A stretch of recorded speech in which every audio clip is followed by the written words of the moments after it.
বন্ধুরা, একবার ভাবো কেমন হবে যেই খটকা মেজাজের ছেলেটার সাথে কেউ ঠিক মতো কথা বলার সাহস পেত না, সেই ছেলেটার কাঁধেই ভীষণ চঞ্চল একটি অনাথ বাচ্চা মেয়ের দায়িত্ব এসে পড়ে। আর তারপর তার আচরণে যেই পরিবর্তন আসে সেটা দেখে তোমাদের সবার মন ভালো হয়ে যাবে।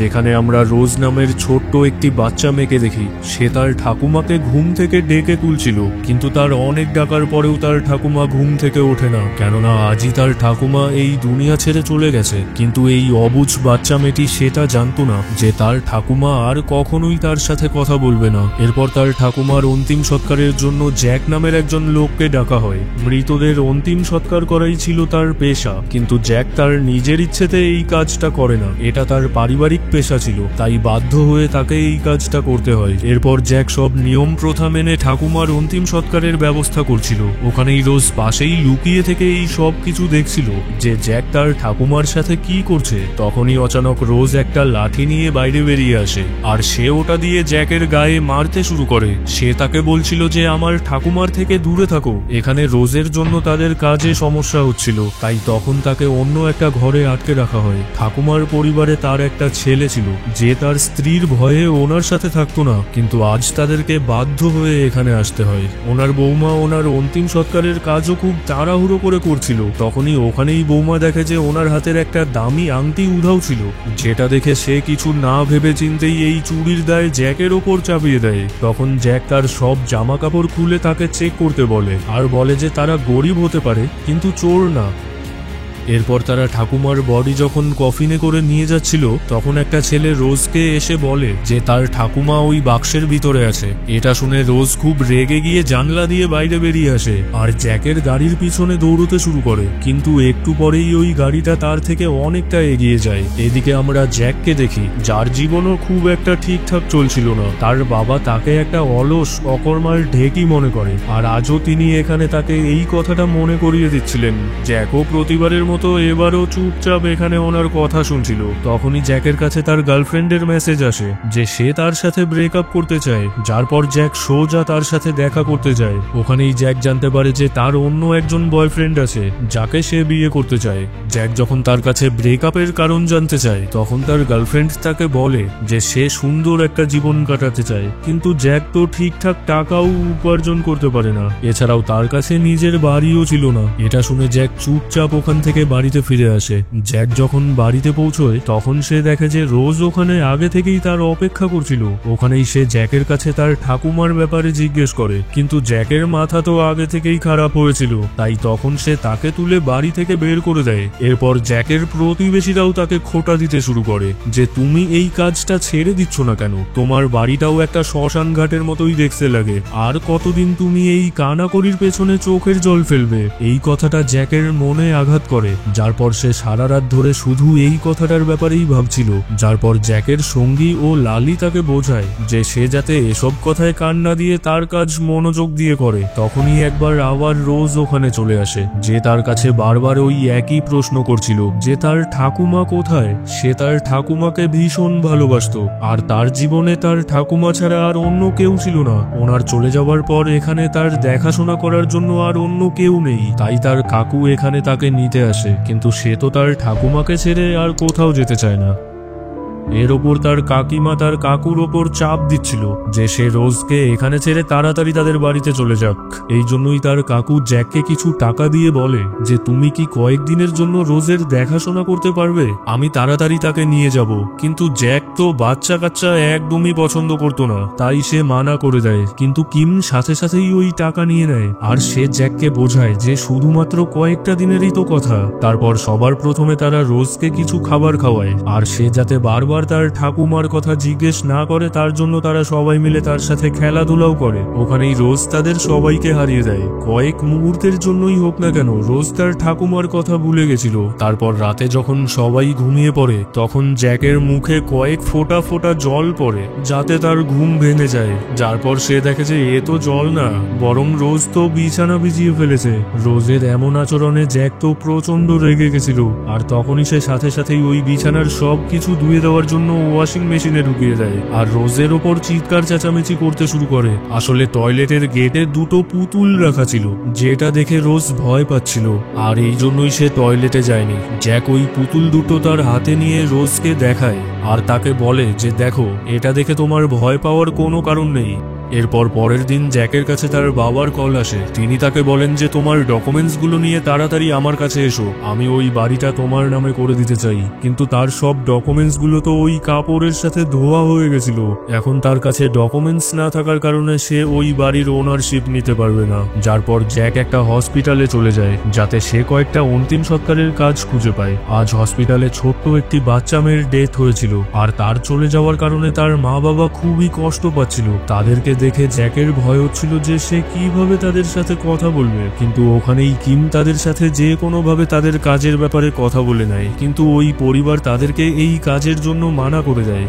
ওখানেই রোজ একবার আবার তার কাছে তার ঠাকুমার ব্যাপারে জিজ্ঞেস করতে শুরু করে। তখন জ্যাক তাকে বলে, দেখো, আমি তোমাকে যেমনটা বলছি তেমনটা করো, তাহলে আমি অবশ্যই তোমাকে তোমার ঠাকুমার সাথে দেখা করাবো। এরপর সে রোজকে তার সাথে নিয়ে যায় আর ওই বাচ্চাটির মা বাবার কাছে গিয়ে বলে, আমি আপনার ব্যথাটা বুঝতে পারছি, আমারও একটি মেয়ে আছে, আর আমার মেয়ের লালন পালন করার জন্য আমাকে এই কাজটা করতে হয়। যদি আপনার আমার প্রতি একটুও বিশ্বাস থাকে তাহলে এই অন্তিম সৎকারের আয়োজনটা আমাকে করতে দিন।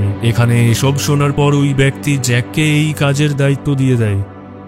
তারপর তারা যখন ওই বাচ্চাটির বডি অন্তিম সৎকারের জন্য নিয়ে যাচ্ছিল, তখনই ওখানে অন্য একটি বাক্স দেখে রোজের মনে পড়ে যায় যে তার ঠাকুমাকেও এমনই একটা বাক্সে ভরে রাখা হয়েছিল। তাই তখন সে ওটার পিছু নিতে নিতে ভিতরে চলে যায় আর ওখানে গিয়ে তার ঠাকুমাকে খুঁজতে শুরু করে। ওখানেই সে জোরে জোরে চিৎকার করে তার ঠাকুমাকে ডাকছিল, যার জন্য ওখানে থাকা অন্য সব লোকের অনেক সমস্যা হচ্ছিল।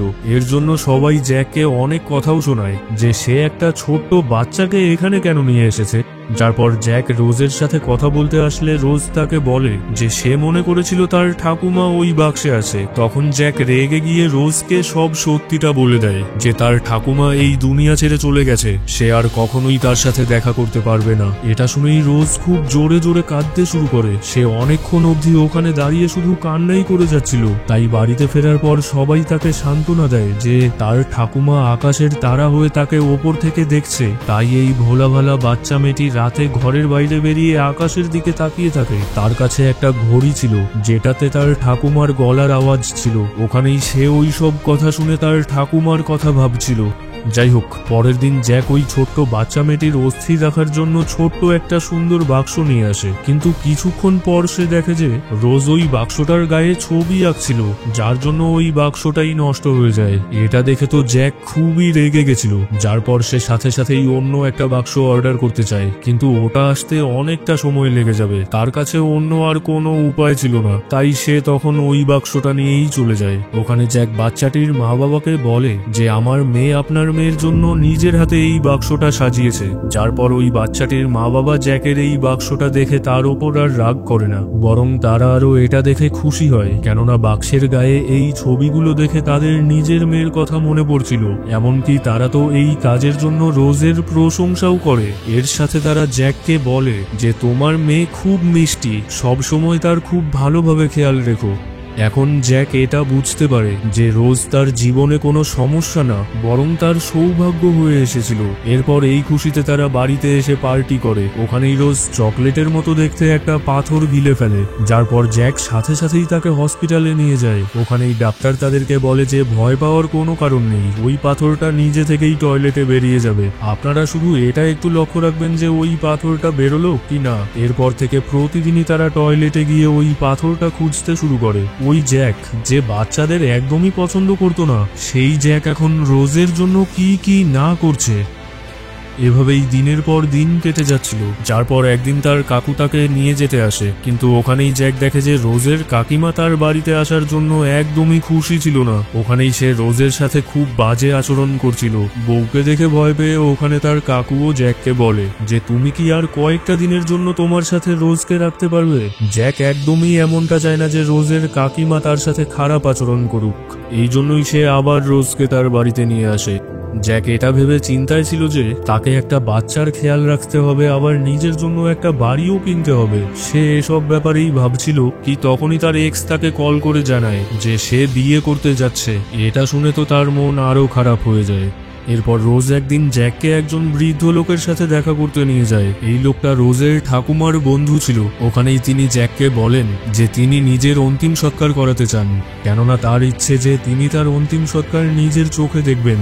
জ্যাক তো ওনার এসব কথার কোনো আগা মাথা খুঁজে পাচ্ছিল না, তাই সে তখন ওখান থেকে চলে যেতে শুরু করে। কিন্তু যখনই ওই ব্যক্তি জ্যাককে বলেন যে এর জন্য সে যত টাকা চাইবে তিনি তাকে ততই দেবেন, যেটা শুনে জ্যাক রাজি হয়ে যায়। ওই লোকটার ইচ্ছে এমন ছিল যে ওনার অন্তিম সৎকার এমন ভাবে হবে যেটা দেখে যাতে মনে হয় কোনো রাজার অন্তিম সৎকার হচ্ছে। এরপর তারা সবাই মিলে এর আয়োজন করতে শুরু করে। তারা সবাই মিলে ওখানে এমন কিছু লোকের ব্যবস্থা করে যারা ওখানে দাঁড়িয়ে ফুপিয়ে ফুপিয়ে কাঁদবে। ওখানে যারা ঠিক মতো কাঁদতে পারবে না তাদের বেতন থেকে টাকা কাটা হবে। এখানে ওই বৃদ্ধ লোকটা জ্যাকের এমন কাজ দেখে খুবই খুশি হয়, কিন্তু তার এই খুশিতে জল ঢালার জন্য তার পরিবারের লোক পুলিশ নিয়ে ওখানে চলে আসে, যার জন্য তাদের এই অনুষ্ঠান অর্ধেকেই বন্ধ করে দিতে হয়। জ্যাক ও তার সঙ্গীদের পুলিশ ধরে নিয়ে যায়। তখন ওখানে ওই বৃদ্ধ লোকটা এসে তাদেরকে ছাড়ায়। তারপর তারা যখন ওখান থেকে চলে যাচ্ছিল তখন ওই বৃদ্ধ লোকটা এসে জ্যাককে বলে, হয়তো আমাকে তোমার পাগল মনে হতে পারে, কিন্তু এই সব কিছু আমি রোজের জন্য করেছি। একদিন সে আমার কাছে আসে আর বলে যে তোমার অনেক টাকার প্রয়োজন, তার ঠাকুমার কাছে আমার অনেক ঋণ আছে, তাই আমি তার ঋণ পরিশোধ করার জন্যই এসব করেছি।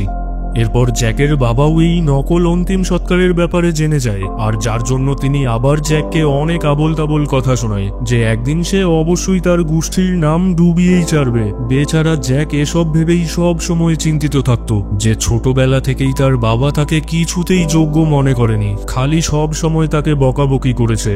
যাই হোক, এর পরের দিন রোজের কাকু এসে জ্যাকের সামনে কাকুতি মিনতি শুরু করে যে তুমি তো জানোই যে আমার বউ রোজকে আমাদের সাথে থাকতে দেবে না, সে তাকে একদমই পছন্দ করে না, এই জন্যই আমি চাই তুমি রোজকে অ্যাডপ্ট করে নাও। এই জন্য জ্যাকের তো কোনো সমস্যা ছিল না, তাই সেও রাজি হয়ে যায়। কিন্তু আইনতভাবে রোজকে অ্যাডপ্ট করার জন্য জ্যাকের বিবাহিত হওয়ার প্রয়োজন ছিল। বিবাহিত না হলে সে এমনটা করতে পারবে না। কিন্তু কিম আর লালি তারা দুজন স্বামী স্ত্রী ছিল, তাই তখন তারা তাকে অ্যাডপ্ট করে নেয়, যার পর তারা রোজকে একটা স্কুলেও অ্যাডমিশন করায়। তারপর একদিন জ্যাকের এক্স তার কাছে আসে।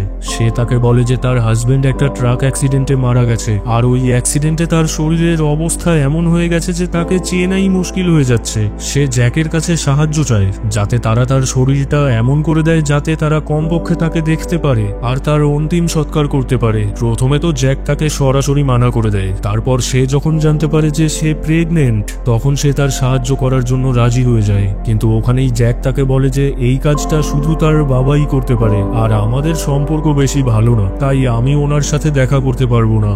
ওখানেই তাদের এসব কথা রোজ শুনে ফেলেছিল, তাই রোজ তখন তাকে জোর করে তার বাবার সাথে দেখা করাতে নিয়ে আসে। ওখানেই জ্যাক তার বাবাকে খুশি করার জন্য ওনার পছন্দের মদ নিয়ে আসে। তারপর জ্যাক যখন ওনাকে এসবের ব্যাপারে বলে তখন তিনিও তার সাহায্য করার জন্য রাজি হয়ে যান। তারপর তারা হসপিটালে এসে ওই বডিটা যথেষ্ট ঠিকঠাক করে দেয় যাতে সবাই সেটা দেখতে পারে। কিন্তু মদ খাওয়ার জন্য অচানক তার বাবার শরীর অসুস্থ হয়ে যায়, যার জন্য ওনাকে হসপিটালে ভর্তি করানো হয়। ওখানেই জ্যাক তার বাবার সাথে দেখা করতে আসে। তখনই জ্যাকের কাছে স্কুল থেকে কল আসে যে তাকে এখনই স্কুলে আসতে হবে।